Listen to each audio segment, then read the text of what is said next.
आदाब ও নমস্কার। আমি জুলফিকার আলী। আপনারা দেখছেন বেঙ্গল নিউজ আপডেট। আপনাদের স্বাগত। মালদার সাংবাদিক জগতে নেমে এলো গভীর শোকের ছায়া।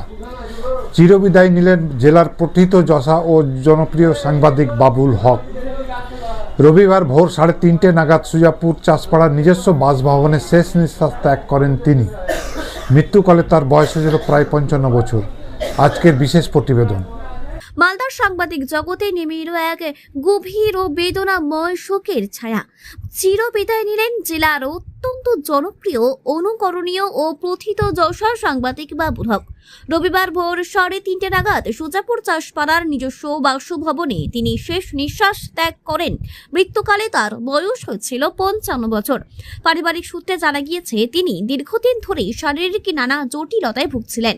শেষ পর্যন্ত মৃত্যুর কাছে হার মেনে চলে গেলেন সকলের প্রিয় বাবুলদা। খবর ছড়িয়ে পড়তেই মালদা জেলা জুড়ে শোকাকুল পরিবেশের সৃষ্টি হয়। 8 দশকে সাংবাদিকতার আঙিনায় পা রেখেছিলেন বাবুল হক।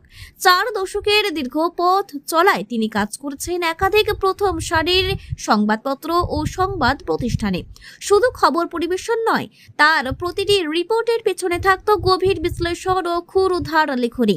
সমাজের অবহেলিত মানুষের কথা তুলে ধরা থেকে শুরু করে প্রশাসনিক খতিয়ান, সব কিছুতেই তার কলম থেকে বের হতো জীবন্ত প্রতিবেদন। সহজ সরল ব্যক্তিত্ব আর অহংকারী ব্যবহারের জন্য তিনি সাধারণ মানুষের মন জয় করে নিয়েছিলেন। তেমনি তরুণ সাংবাদিকদের কাজ হচ্ছিলেন পথপ্রদর্শক। ছাত্র সংগঠনও একসঙ্গে করেছি, তারপরেও সাংবাদিক লাইনে গেল এবং মালদার যে পুরনো সাংবাদিক, সেই অরুণবাবু ছিলেন, উনি ছিলেন আমাদের মালদার সমাচার। এই যুগ থেকে ও বিভিন্ন পত্রপত্রিকায় লেখা বিভিন্ন করতো, অনেক লেখা ওর বিতর্ক হয়েছে, কিন্তু ওর নিজের কাজে কিন্তু অবিচল ছিল। সাংবাদিক জগতের নক্ষত্র পতন হলো।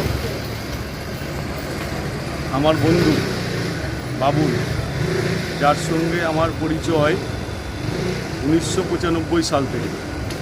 মালদা বিচিত্রা অরুণ চক্রবর্তী বের করতেন, আর বাবুলের একটা পেপার ছিল বের করতো। সেই সময় থেকে আর মৃত্যুর আগের দিন পর্যন্ত আমার বন্ধুর সঙ্গে আমার সম্পর্ক। দীর্ঘদিন ধরে শারীরিকভাবে অসুস্থতার সঙ্গে ভুগছিলেন। খবর পেয়েছি ভোরবেলা, মন ভারাক্রান্ত আছে।